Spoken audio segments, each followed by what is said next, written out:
Bien, voy a compartir la presentación una vez.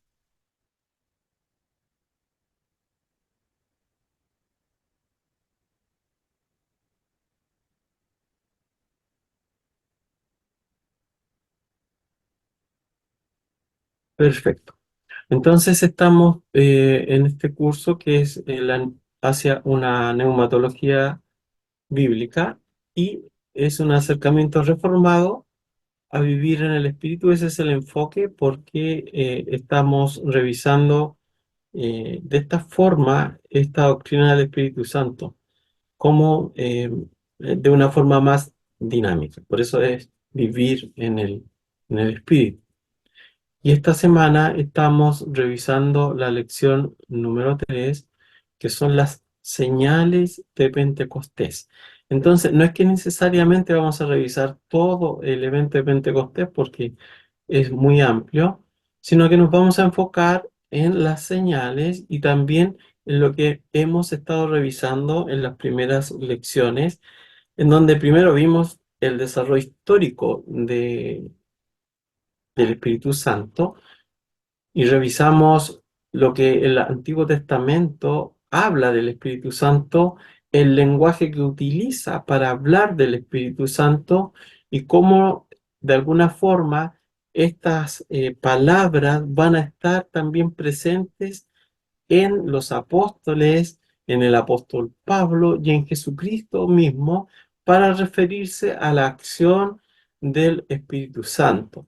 Pero ahora con una revisión, con una mirada más completa, porque Jesucristo ahora lo presenta como una persona, como una divinidad que nos va a acompañar luego que Jesucristo ha ascendido al cielo hasta su segunda venida. Entonces, por eso es importante que nosotros tengamos en mente que cuando hablamos y utilizamos un lenguaje para referirnos al Espíritu Santo, no estamos haciendo otra cosa que ir a las raíces, como lo presenta la Biblia en forma progresiva hasta nuestros días. Y no es bueno que nos salgamos de esos parámetros porque de alguna forma no estaríamos saliendo de cómo la Biblia lo presenta.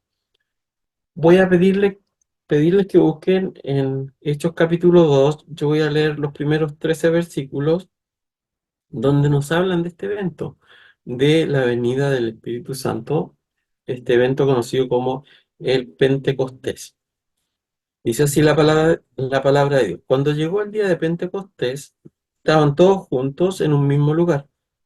De repente vino del cielo un ruido como el de una ráfaga de viento impetuoso que llenó toda la casa donde estaban sentados, y se les aparecieron lenguas como de fuego que, repartiéndose, se posaron sobre cada uno de ellos.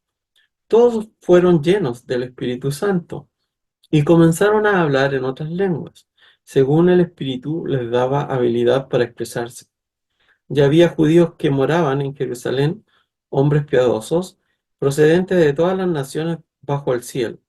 Y al ocurrir este estruendo, la multitud se juntó y estaban desconcertados, porque cada uno los oía hablar en su propia lengua. Y estaban asombrados y se maravillaban, diciendo: Mirad, ¿no son galileos todos estos que están hablando? ¿Cómo es que cada uno de nosotros los oímos hablar en nuestra lengua en la que hemos nacido? Partos, medos y elamitas, habitantes de Mesopotamia, de Judea y de Capadocia, del Ponto y de Asia, de Frigia y de Panfilia, de Egipto y de las regiones de Libia alrededor de Cirene, viajeros de Roma, tanto judíos como prosélitos, cretenses y árabes, les oímos hablar en nuestros idiomas de las maravillas de Dios. Todos estaban asombrados y perplejos, diciéndose unos a otros: ¿qué quiere decir esto? Pero otros se burlaban y decían: están borrachos. Bueno, este es el evento que vamos a revisar, y vamos a revisar un aspecto específico de este evento, que son las señales de Pentecostés. También es bueno decir, como manera de introducción que el evento de Pentecostés era una fiesta judía. Pentecostés no quiere decir otra cosa que 50. Entonces era un evento que se realizaba 50 días después de la fiesta de la Pascua. Y este evento era la fiesta de las cosechas de trigo, de las primeras cosechas de trigo. Esto también es importante porque cuando vemos el último versículo que dice que algunos se burlaban y decían están borrachos, había otra fiesta que era de la vendimia, entonces tampoco tenía relación con lo que ellos estaban planteando. Esto a nivel general para empezar a revisar lo que tiene que ver con esta lección. La pregunta que nos planteamos es, ¿las señales del día de Pentecostés constituyen la esencia del derramamiento del Espíritu Santo?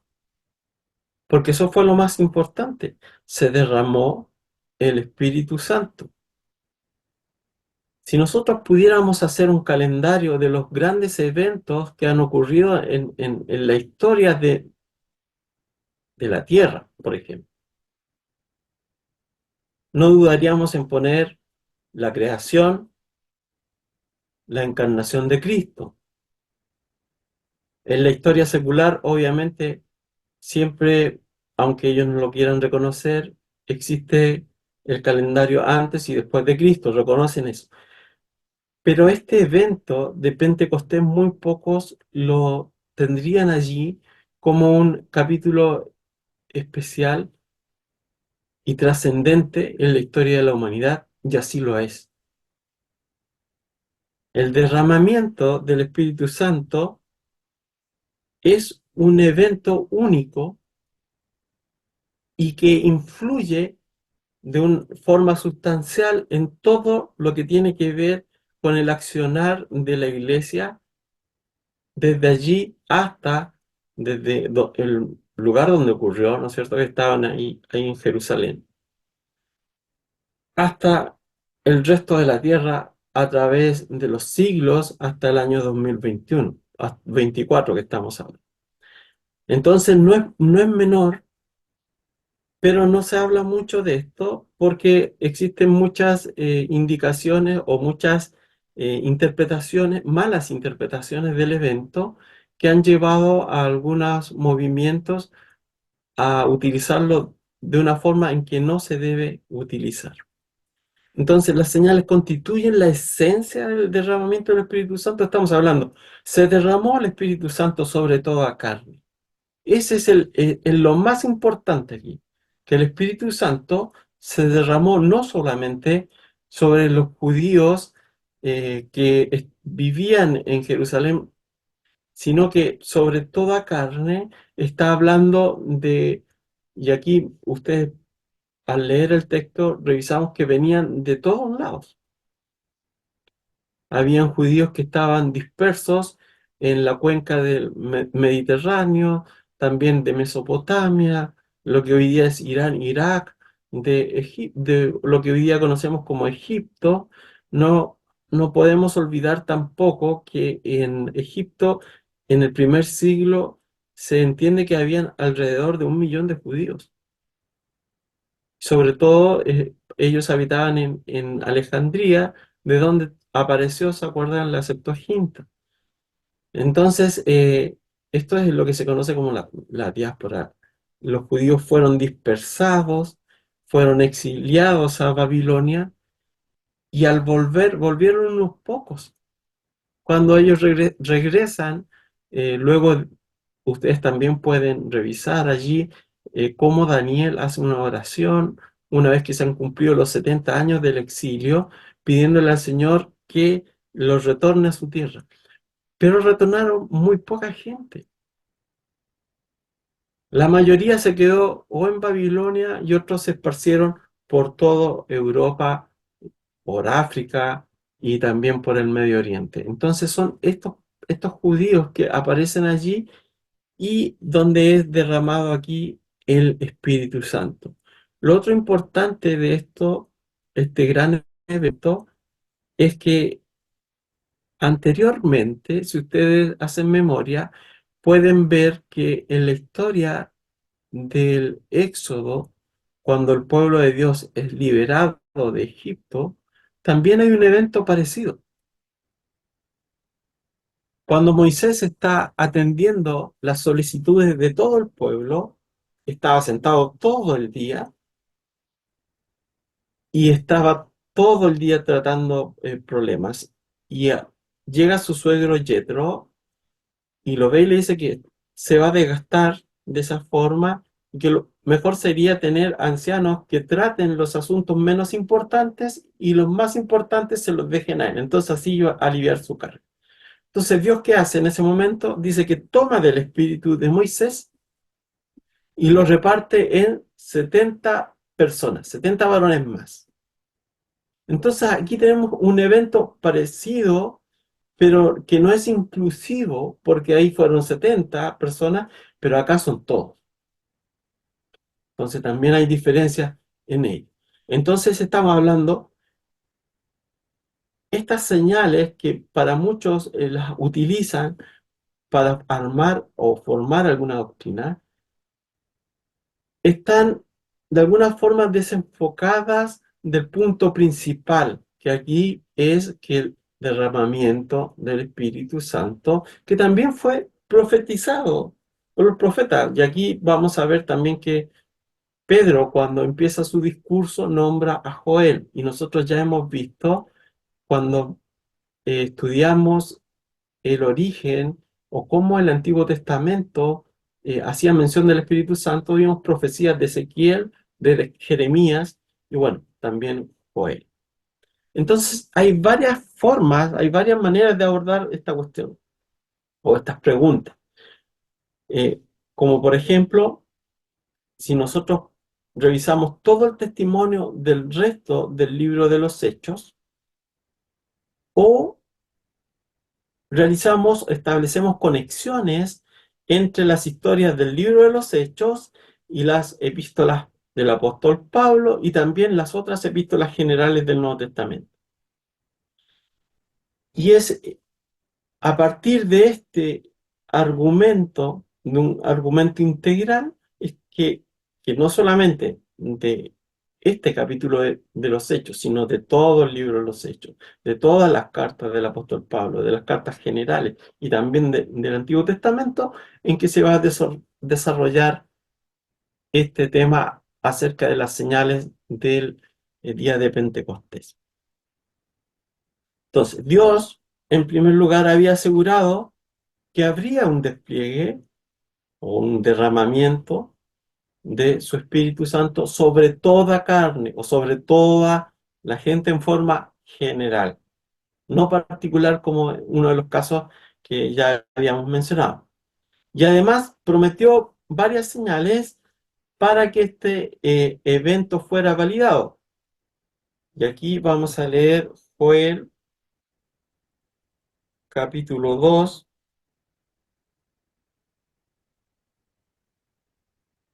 del 28 al 32,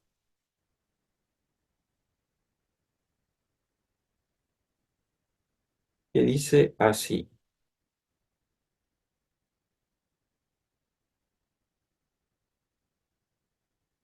Y sucederá que después de esto derramaré mi espíritu sobre toda carne, y vuestros hijos y vuestras hijas profetizarán, vuestros ancianos soñarán sueños, vuestros jóvenes verán visiones.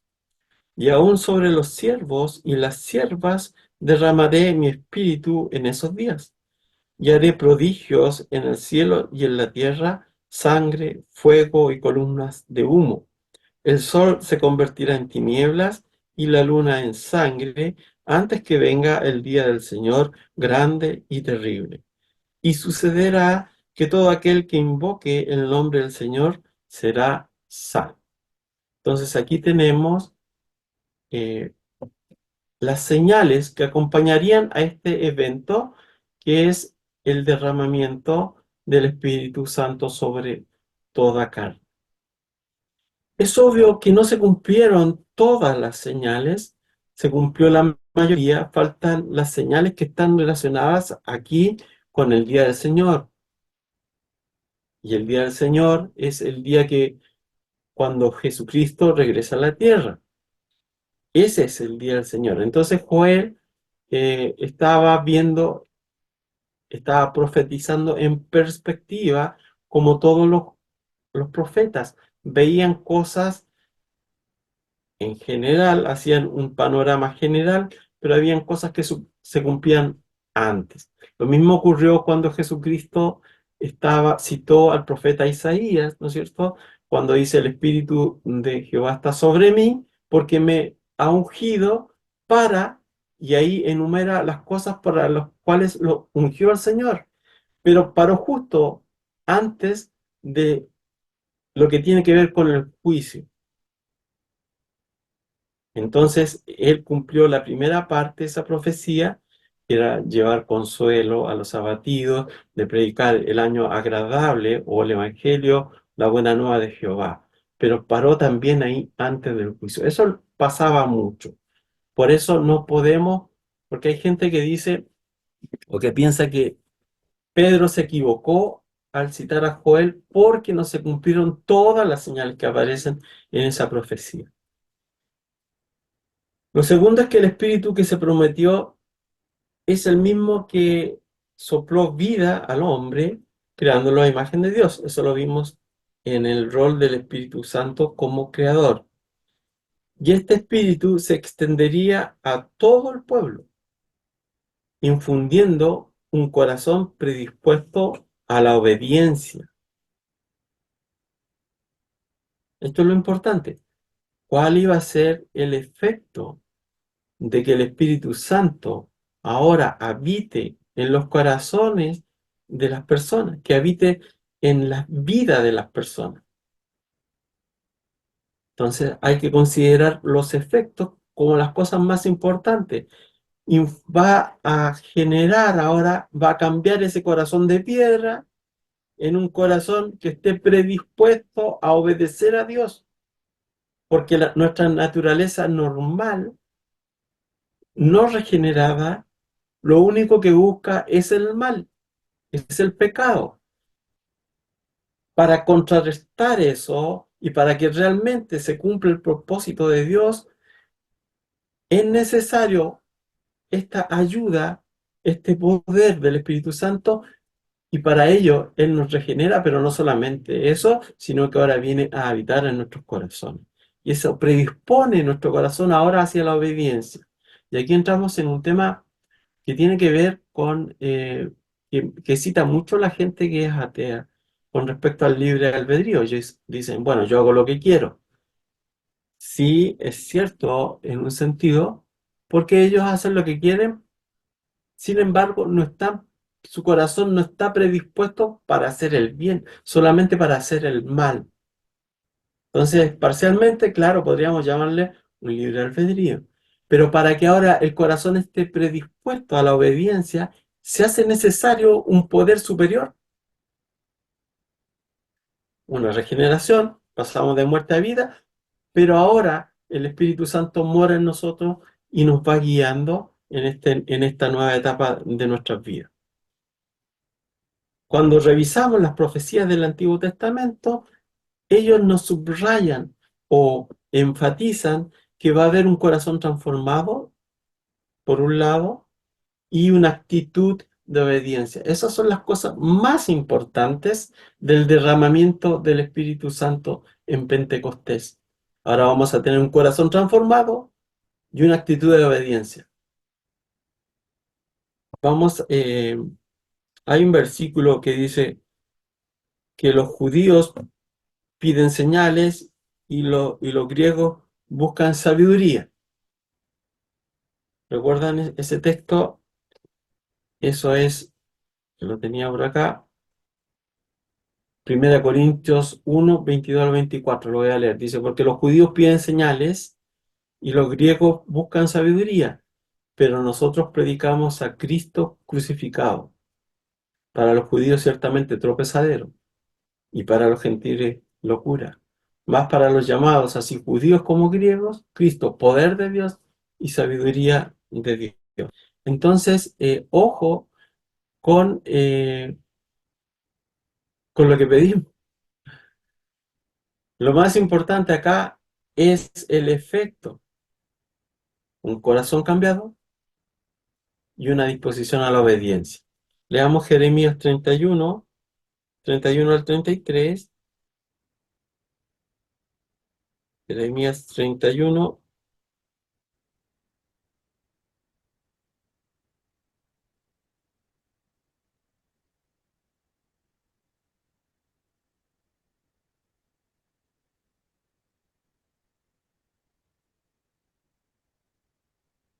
He aquí vienen días, declara el Señor, en que haré con la casa de Israel y con la casa de Judá un nuevo pacto. No como el pacto que hice con sus padres el día que los tomé de la mano para sacarlos de la tierra de Egipto, mi pacto que ellos rompieron, aunque fui un esposo para ellos, declara el Señor. Porque este es el pacto que haré con la casa de Israel después de aquellos días, declara el Señor. Pondré mi ley dentro de ellos y sobre sus corazones las escribiré, y yo seré su Dios, y ellos serán mi pueblo. Y también leamos Ezequiel 36, del 25 al 27.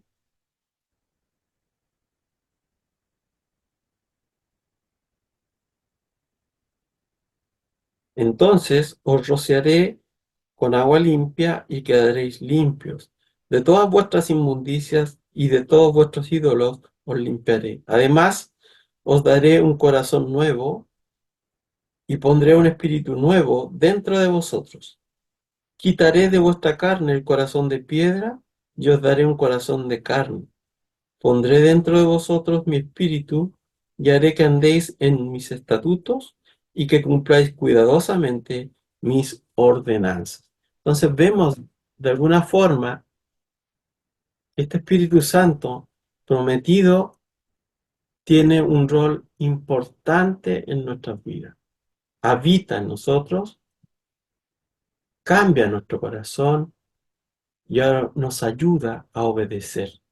Tiene un poder que es muy importante que nosotros podamos eh, utilizar.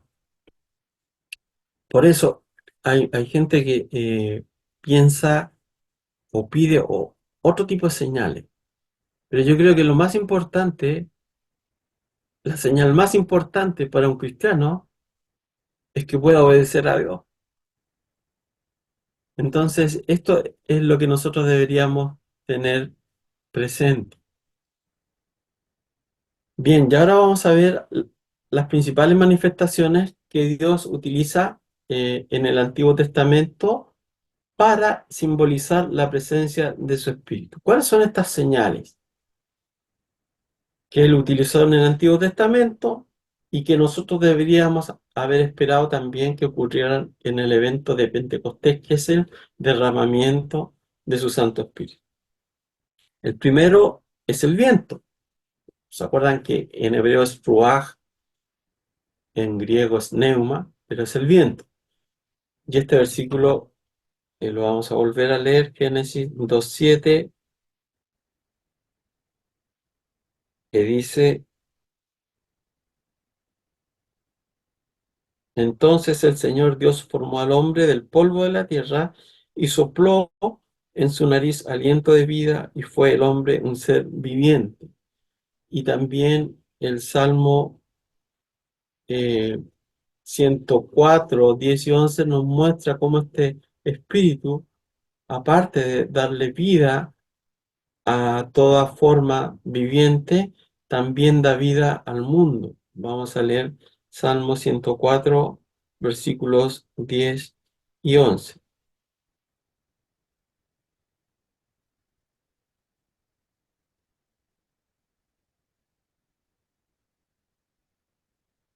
Él hace brotar manantiales en los valles, corren entre los montes, dan de beber a todas las bestias del campo, los sanos monteses mitigan su sed.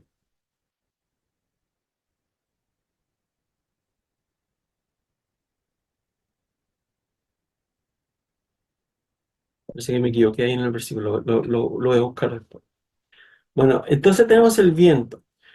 Y no sé si ustedes se acuerdan también de otro evento que sucedió con respecto al viento, que es un evento bien conocido, que es del profeta Elías. ¿Recuerdan que en un momento Elías estuvo de alguna forma luchando espiritualmente con todos los profetas de Baal? Y finalmente Dios demostró que solo hay un Dios, pero después salió corriendo Elías, después que vino eh, este evento y entendió que Jezabel lo quería matar, se fue huyendo al desierto y estuvo ahí bien, bien complicado. Hay una oración incluso que él le pide a Dios que le quite la vida y Dios le dice que hay más profetas que no han doblado sus rodillas a a los dioses ajenos. Y entre todas las manifestaciones que aparecen ahí, al final dice, y de repente viene un silbo apacible, porque viene un viento fuerte, todo. Después vino un silbo apacible. Y y ahí también estaba el Espíritu de Dios, digamos, consolando en este momento a Elías para la labor que él esperaba, porque él pensaba ya tirar o colgar el manto y no seguir profetizando o no seguir cumpliendo la voluntad de Dios. Entonces tenemos ahí las principales manifestaciones, el viento que da vida a toda criatura y también al mundo. Por otro lado tenemos el fuego. La nube de gloria era una combinación de fuego y gloria. Y estas manifestaciones simbolizan claramente el Espíritu de Dios. Dios, recuerden cuando Moisés estaba en el desierto haciendo un curso de 40 años de paciencia, Dios convocó a Moisés desde un arbusto que estaba en llamas y no se consumía. Después entregó el pacto en medio de fuego y humo en Sinaí. Este entrega el pacto también hay algunos rabinos que hoy día interpretan el Pentecostés relacionándolo con este evento. Recuerden que cuando Dios se manifiesta en el Sinaí, la gente tenía miedo de, de mirar, de escuchar, porque el monte ardía, ¿no? Habían fuegos, truenos y relámpagos. Y la gente le tenía miedo y finalmente le dijo a Moisés que hablara a él y no a ellos porque si no iban a morir. Entonces, estos rabinos de mesiánicos de alguna forma interpretan este evento y dicen que también ocurrió algo muy similar a lo que ocurrió en Pentecostés, en que habrían, digamos, sobre las personas y específicamente sobre 70 personas también habría caído estas lenguas como de fuego y lo que hacían estas lenguas de fuego era interpretar los mandamientos que Dios les estaba ordenando a Moisés al lenguaje humano. Esto no está en la Biblia, es una interpretación de los rabinos, pero también hay un evento, podríamos decir, similar. Pero lo que sí es similar en este caso es el fuego y el humo que aparecía en Sinaí. Y ya lo habíamos nombrado cuando los 70 ancianos reciben una parte del espíritu que estaba en Moisés, Dios desciende en la nube y distribuye el espíritu. Y una tercera señal sería la profecía. Los profetas o los hombres del Espíritu, como aparece en Oseas 9:7, eso ya lo leímos, evidenciaban la presencia del Espíritu al anunciar la voluntad de Dios por inspiración divina. Entonces tenemos estas tres manifestaciones principales que Dios emplea en el transcurso del Antiguo Testamento y que nosotros deberíamos esperar que sucedan ahora en este evento de Pentecostés y que sucedieron. Tenemos el viento, porque dice que se escuchó como un viento recio, un viento fuerte, que había unas lenguas como de fuego. No, no dice que eran lenguas, pero sí dicen que eran como de fuego sobre la cabeza de las personas que habían allí, y que luego los hombres empezaron a hablar de las maravillas de Dios. Eso es lo que decían todos las personas que estuvieron presentes ese día, que ellos le escuchaban hablar las maravillas de Dios en los diferentes idiomas de los cuales ellos ahora hablaban, porque ya habían perdido el idioma hebreo y estaban hablando el idioma que tenían en los lugares en los cuales habitaban. Entonces tenemos que estas mismas manifestaciones que encontramos en el Antiguo Testamento, ahora también las vemos presentes en este evento de Pentecostés.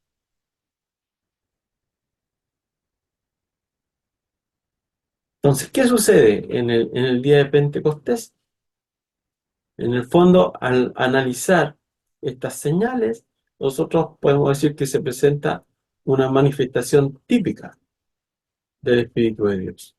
No es algo que las personas nunca hubieran sabido o no hubieran tenido noticia. Los judíos eran muy estudiosos y ellos conocían la palabra profética, así que incluso hablamos de Pedro, que era un humilde pescador, pero él también tenía conocimiento de esto, y obviamente el Espíritu Santo eh, le ayudó. Aquí no sé si ustedes recuerdan también en Juan, al final, antes de que Jesucristo, o antes de este evento de Pentecostés, dice que sopla sobre los apóstoles el Espíritu Santo. No sé si ustedes recuerdan ese evento, pero era un anticipo también de lo que estaba ocurriendo acá. Entonces Pedro ya estaba lleno del Espíritu Santo, por lo tanto el Espíritu Santo lo guía en este caso a entender estas profecías y también a explicarla en el primer sermón que él da luego de este evento. Entonces, ellos, aun cuando eran galileos, aun cuando cual más ni cual menos, los judíos estudiaban y aprendían a leer y a escribir estudiando la Torá. Prácticamente se la sabían de memoria. Entonces, por eso ellos sabían de esta señal. Entonces, en el pasado Dios se había revelado a través de un fuerte viento, señales de fuego y profecía. Ya ellos sabían de esto. Y lo notable en esta ocasión es que el Espíritu Santo, no solamente descansó sobre unos pocos, sino descansaba sobre todos los que estuvieron presentes, lo que representa el cumplimiento de la promesa de los profetas. Sin embargo, este cumplimiento no quiere decir que las manifestaciones sean nuevas o permanentes.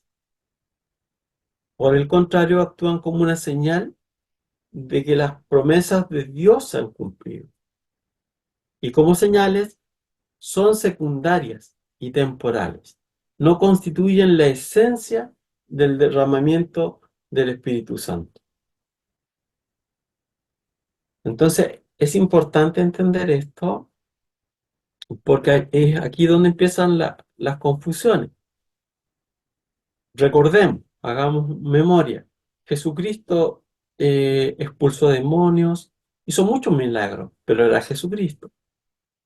Los apóstoles, las señales de apóstol también implicaban que ellos podían hacer estas señales o milagrosas.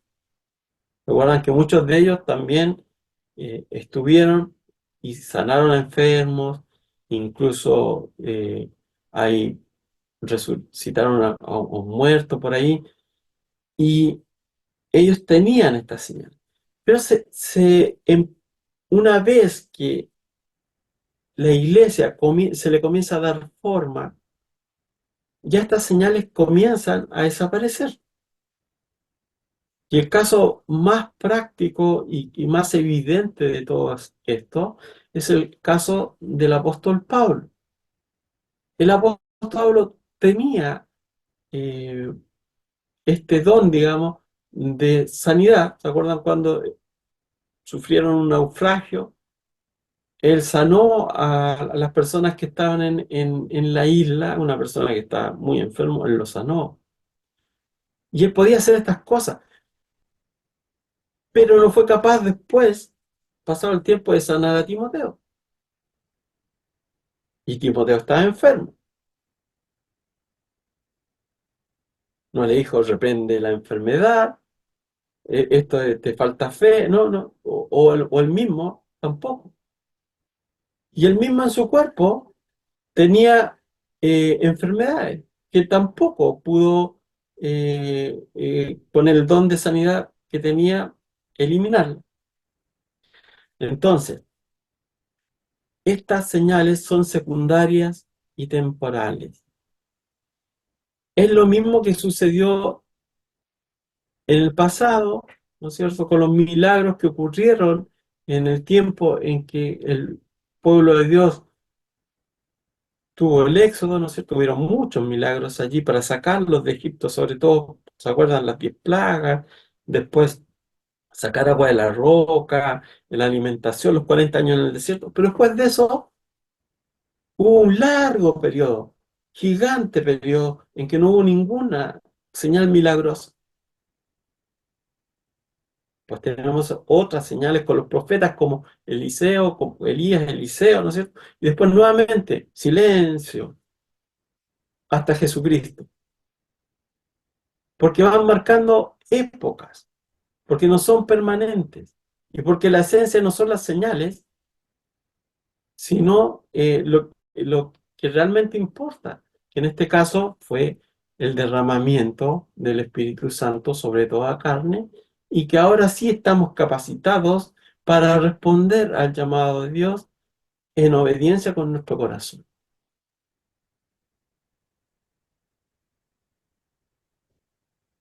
En el Antiguo Testamento, Dios estableció las bases para que nosotros pudiéramos comprender la esencia de lo que iba a ocurrir en este evento de Pentecostés. Se manifestó, ya vimos, como viento, como fuego. Sin embargo, estas manifestaciones son secundarias. La iglesia no requiere estas señales.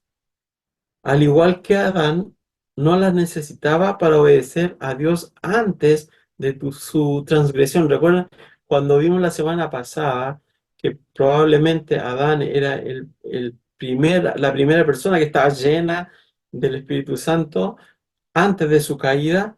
Y él no necesitó estas señales para obedecer a Dios, porque no son la esencia. Eran señales, no la esencia. Pedro resalta esto en el discurso que luego da en el evento de Pentecostés. Primero, Pedro recuerda a los oyentes las señales que Cristo realizó en su vida. Leamos Hechos 2:22. Hechos 2:22.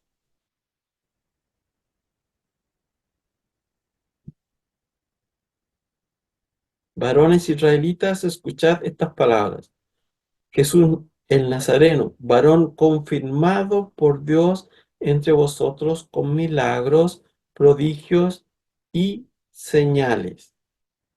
Entonces fue una confirmación. Las señales eran una confirmación, en este caso, de nuestro Señor Jesucristo. Y luego explica que tras ser exaltado, obtuvo el derecho al Espíritu Santo, el cual ahora ha derramado con estas últimas señales, como aparece ahí mismo en Hechos capítulo 2, versículos 32 y 33.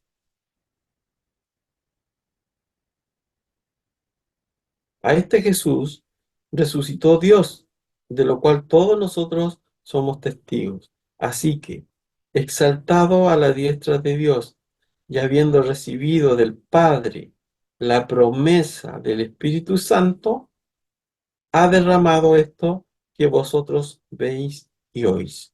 Entonces el Padre le había prometido a Jesucristo que enviaría al Espíritu Santo. Entonces, tras la exaltación de nuestro Señor Jesucristo, ahora viene y derrama el Espíritu Santo sobre sus hijos para que ellos ahora puedan obedecer como corresponde a Dios.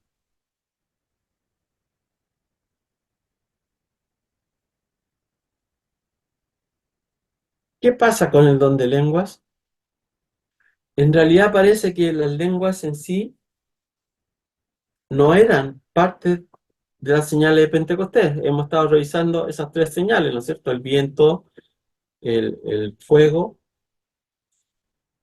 y no aparecen en el Antiguo Testamento estas señales de las lenguas. La presencia de la profecía sí indicaba el cumplimiento de las esperanzas de poder y llenura del Espíritu Santo. Sin embargo, ninguna profecía del Antiguo Testamento menciona hablar en otras lenguas como una señal del Espíritu Santo. Ahora, lo que aparece aquí en Pentecostés son idiomas, porque está claramente especificado al revisar que eran de distintas nacionalidades y las personas dicen, bueno, nosotros le escuchamos hablar en nuestro propio idioma. Entonces podemos interpretar, eh, ahí en Hechos capítulo 2 8 aparece la palabra idiomas, el hablar en lenguas en el contexto en el que Pablo lo aborda en 1 Corintios 12, que era un don, un regalo que Dios otorgó y él los distribuyó como él quería. Leamos 1 Corintios 12 11. 1 Corintios 12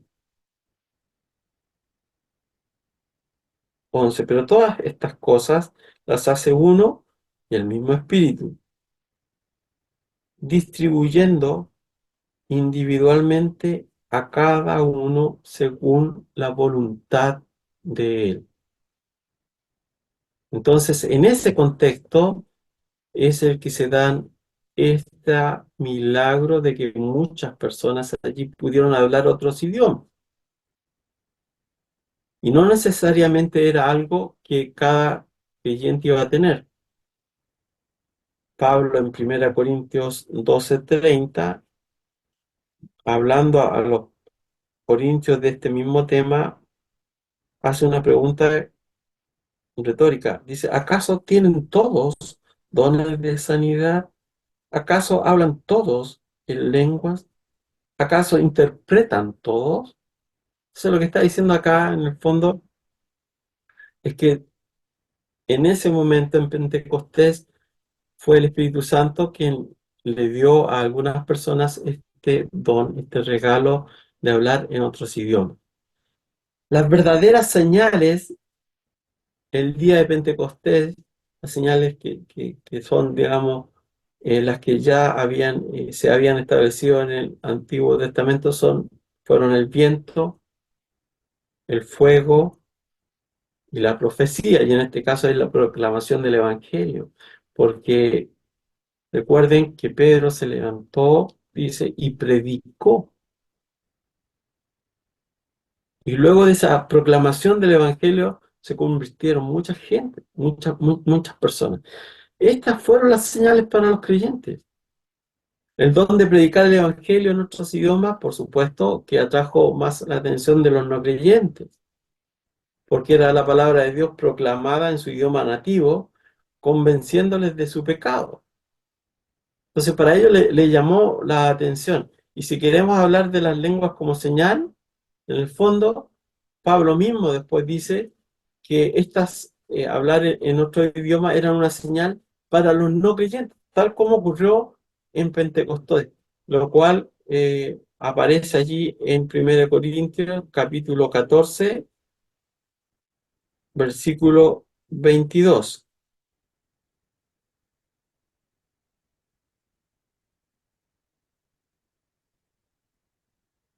Así que las lenguas son una señal no para los que creen, sino para los incrédulos.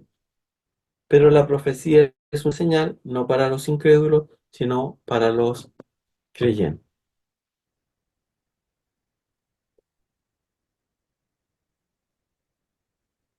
Entonces esto que demuestra, al revisar estas señales, una perspectiva distinta a la de aquellos hermanos que quieren resaltar de alguna forma el don de lengua como una señal para los creyentes del bautismo con el Espíritu Santo, tal como lo hace o lo hizo en el pasado el pentecostalismo, y que también el neopentecostalismo toma algunas cosas de estas doctrinas y trata de seguir poniendo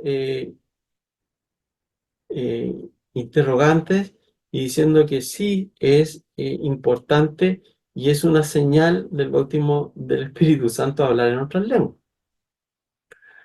Si hubiera una señal, para los creyentes deberían ser el viento y el fuego. El don de lenguas era una señal para los no creyentes. Pero como empezamos diciendo al inicio del estudio, las señales no son la esencia. Si nosotros realmente fuéramos sinceros, tuviéramos una sinceridad intelectual en este sentido, y quisiéramos decir cuáles son las evidencias de que tengo el Espíritu Santo y que soy lleno del Espíritu Santo, esas nosotros las conocemos. Y es el fruto del Espíritu Santo, tal como aparece en Gálatas 5, 22 y 23. Entre otras cosas, amor, paz, paciencia, etcétera. Esa es realmente la señal de una persona que está llena del Espíritu Santo. La evidencia de la presencia del Espíritu Santo en la vida de un cristiano es la transformación a la imagen de Cristo, quien es la imagen perfecta de Dios. Cuando hablamos de unción, y muchos hablan de la unción del Espíritu es la unción de la obediencia. Esto es lo que se resalta en el libro de Hechos. Y en todo el libro, no solamente en el capítulo 2, y en todas las epístolas paulinas, en todas las epístolas generales, lo más importante es obedecer. El derramamiento del Espíritu Santo produjo no una sed de más señales, porque si nosotros revisamos la historia y cómo se desarrolló la iglesia primitiva, eh, no fue pidiendo más señales. Lo más importante acá era obedecer realmente a Dios. Entonces, anhelar la señal de algo y no su esencia es como si yo quisiera un anillo de matrimonio y no la pareja, la señal, ¿cierto? Es la señal del anillo y solamente deseo eso, pero realmente no quiero casarme con esa persona. O querer solo disfrutar de los aromas de un platillo delicioso, ¿no es cierto? Ah, que me gusta, que lo siento, pero no degustar. Dios proporcionó de alguna forma señales claras el día de Pentecostés de que había cumplido sus promesas, la promesa del derramamiento del Espíritu sobre toda carne. Sin embargo, el anhelo de la iglesia no debe ser por las señales, sino por la esencia del Espíritu de Dios, la imagen de Dios restaurada en nuestro corazón y nuestra vida. Entonces, eso es lo que nosotros podemos enseñar con respecto a las señales del evento del día de Pentecostés, que es el derramamiento del Espíritu Santo. Nuestro anhelo debe ser llegar a tener la altura de Cristo en cuanto a si había una persona llena del Espíritu Santo era Jesucristo. Entonces, nosotros debemos anhelar ser como Él. Y ese debe ser nuestro anhelo más fervoroso. De todas formas, si ustedes miran, en ninguna parte aparece que Cristo estuvo hablando en lenguas como una señal de que estaba lleno del Espíritu Santo, sino fue una vida de obediencia y servicio a Dios, un corazón dispuesto hacia Él. Y se manifestó por completo el fruto del Espíritu Santo en su vida. Por lo tanto, si quisiéramos seguir un ejemplo de alguien lleno del Espíritu Santo, deberíamos seguirlo a Él y no tratar de buscar otras o crear otras doctrinas con respecto a este tema. Bien, hasta acá sería la lección. Nos quedan al menos unos 4 minutos por si alguien quiere comentar algo o hacer alguna pregunta que podamos responder. Yo he estado revisando los cuestionarios, ya hasta el momento vamos bien, faltan algunos, pero la idea es que no se atrasen para después llegar al examen final y al ensayo. Así que dejo la oportunidad para ver si es que alguien quiere decir algo o ya estaríamos terminando la lección de hoy.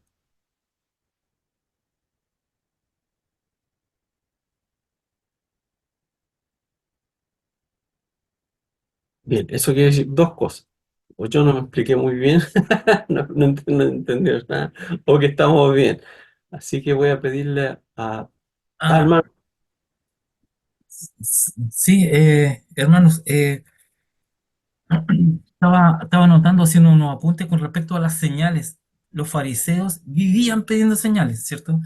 Eh, los griegos, ¿cierto? Sabiduría, ¿cierto? Eh, Jesús también le dice, no, no haré más señales hasta, como menciona, como de Jonás, ¿cierto? A Nicodemo también le dijo, eh, si no fueras enviado de Dios, si no hicieras estas señales. Entonces, creo que la cultura, creo que la cultura de ese tiempo era las señales, siempre buscando las señales del cielo. Creo que la cultura. ¿A qué voy yo? O sea, que correctamente las señales periféricas, como aquí lo menciona, están correctas, que es el fuego y el viento, el fuego y el viento, y La apuntan. proclamación del Evangelio. Sí, sí, claro, sí, correcto, sí. Pero aún así creo que no, no quiero ofender a nadie, pero aún sí no es más importante las señales, ¿cierto? Como tampoco no es más importante el don los dones y el fruto del Espíritu Santo, ¿cierto? No hay mayor peso, o sea, no, no puede haber mayor dones en la iglesia como más señales en la iglesia. O sea, debe haber un equilibrio. A eso quiero decir que hoy Sí. en día hay iglesias que piden más señales, como los fariseos. Señales, Mm. señales. Uno Pero es, uno es calificativo, sí, que es el fruto del Espíritu Santo, y el otro es optativo, que son los dones, pero ya vamos a llegar a eso, que uno puede tenerlo o no, porque Dios los distribuye como vimos, es un mismo espíritu, pero a algunos les da ciertos dones, ¿no? Pero el que califica es el fruto del espíritu. mm, sí, claro. Más que nada eso quería apuntar. Más que nada que eso me dio mucho vuelta eso de las señales Sí. periféricas. Eso quería dar, bueno, quería mencionar. No, Gracias, hermano, por ya, compartir. gracias. Bien, ahora sí, Tommy, por favor, ¿nos puedes despedir ya con la oración final? Sí, ¿me escuchan bien? Sí. Sí, ya. Oremos entonces. Padre bueno, esta noche te damos gracias, Señor, porque podemos apartarnos de nuestros quehaceres, Señor, de nuestro descanso para poder estudiar más de tu palabra sobre ti, Señor. Y te damos gracias por lo que nos permite aprender, Señor, por lo que tú nos muestras, Padre, porque entendemos que todo esto proviene de ti, Señor. Te damos gracias por tu palabra, Señor, que es lo principal. Te damos gracias por los textos, Padre, que son herramientas muy, muy útiles, muy importantes, Señor. Así también te damos gracias por la vida de nuestro hermano Andrés, Padre, que lo tienes aquí como facilitador, Señor. Te damos muchas gracias por lo que hemos aprendido, por tu Espíritu, Señor, que hemos visto que lo has manifestado a lo largo de la historia, Padre, y que podemos decir que desde el Génesis hasta el día de hoy, ahí sigue, Señor. Te damos muchas gracias por todo, Padre, y te ruego que seas tú ayudándonos a animarnos a ser responsables con nuestros estudios, con nuestras evaluaciones, Padre, con nuestras lecturas, Padre, y sobre todo poder acercarnos día a día más a ti, Señor. Te ruego que seas tú con nosotros, Señor, en este proceso de santificación que estamos viviendo día a día, Padre, para poder ser, intentar ser más parecido a tu Hijo que lo enviaste aquí por nosotros, Señor. Te damos gracias, Señor, y te presentamos todo esto en el nombre de tu Hijo amado, Jesús. Amén.